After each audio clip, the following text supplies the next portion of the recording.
Soybean खरेदीला अखेर मुदतवाढ. सोयाबीन खरेदीला 24 दिवसांची मिळाली मुदतवाढ. केंद्र सरकारचा शेतकऱ्यांना मोठा दिलासा. 10 लाख लाडक्या बहिणी अपात्र ठरण्याची शक्यता. लाडकी बहीण योजनेमध्ये आतापर्यंत 5 लाख महिला अपात्र. आता आयटी खातंही तपासणार. सरकारचा मोठा निर्णय. परभणी प्रकरणात पोलिसांवर गुन्हे दाखल होणं संयुक्तिक नाही. भाजपचे आमदार सुरेश धस यांचं वक्तव्य. तर लुडबुड करू नका, जितेंद्र आव्हाडांसह सचिन खरातांनी धस यांना सुनावलं. मी दरबारी राजकारण करत नाही. उपमुख्यमंत्री एकनाथ शिंदेंची गणेश नाईकांच्या जनता दरबारावर टीका.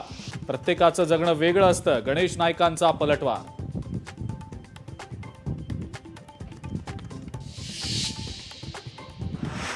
सुरुवात तुम्ही केली आहे, शेवट मी करणार. रामराजे नाईक निंबाळकरांच्या व्हॉट्सअॅप स्टेटसची साताऱ्यात चर्चा. संजीव राजेंच्या घरावरील आयटी रेड नंतर रामराजे आक्रमक. गोरेंसह निंबाळकरांनाही इशारा.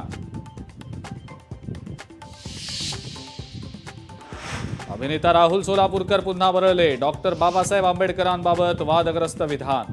विविध स्तरातनं सोलापूरकरांविरोधात संताप. सोलापूरकरांचा पुन्हा माफीनामा. पुणे जिल्ह्यातल्या जीबीएस आटोक्यात. रुग्णसंख्येत घट. गेल्या 24 तासात एकाही रुग्णाची नोंद नाही. आरोग्य प्रशासनाची माहिती. आणि राष्ट्रपती द्रौपदी मुर्मू यांनी प्रयागराज इथं महाकुंभ मेळ्याला दिली भेट. त्रिवेणी संगमावर राष्ट्रपतींचं स्नान.